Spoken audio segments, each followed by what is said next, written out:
అందరూ అంటుంటారు అర్థం చేసుకుంటే బంధాలు నిలబడతాయని. అసలు అర్థం చేసుకోవడం అంటే ఏంటి గాయ్స్? ఎవరైనా కానీ అనవసరంగా ఏమైనా అనినప్పుడు సైలెంట్‌గా ఉండడమా?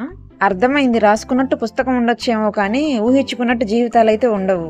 అంటే అందరికి దూరంగా ఉండమని అనడం లేదు. ఎవరికి దగ్గరగా ఉండగాకు అలసైపోతావని చెబుతున్నాను అంతే. ఈ మనుషులు నీకు అర్థమయ్యే కొంది నీకు కన్ఫామ్‌గా ఒంటరితనమే నచ్చుతుంది.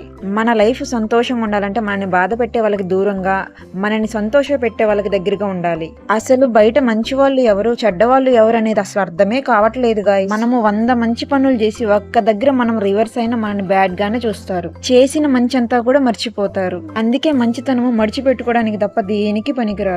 మీకు ఎంత పెద్ద బాధ వచ్చినా ఒంటరిగా కూర్చొని ఆడవండి. సంతోషం వచ్చినప్పుడు అందరి ముందు నవ్వండి. మనసు బాధగా ఉండి ఏడిస్తే నాటకాలు అంటారు. మనని అనవసరంగా నేను మాటలకు సమాధానం చెప్తే పొగరంటారు. మనం సంతోషంగా ఉన్నా చూడలేరు. ఇదే లైఫ్ గాయ్స్. నీతి నిజాయితీగా ఉండే వాళ్ళనేమో నిందిస్తారు. సిచ్యువేషన్ అండ్ అవసరాలు తగ్గట్టుగా మాటలు మార్చి నటించే వాళ్ళకేమో మర్యాదలు చేస్తారు. అంతేలే, విషం పనిచేసినంత ఈజీగా విరుగుడు పనిచేయదు కదా.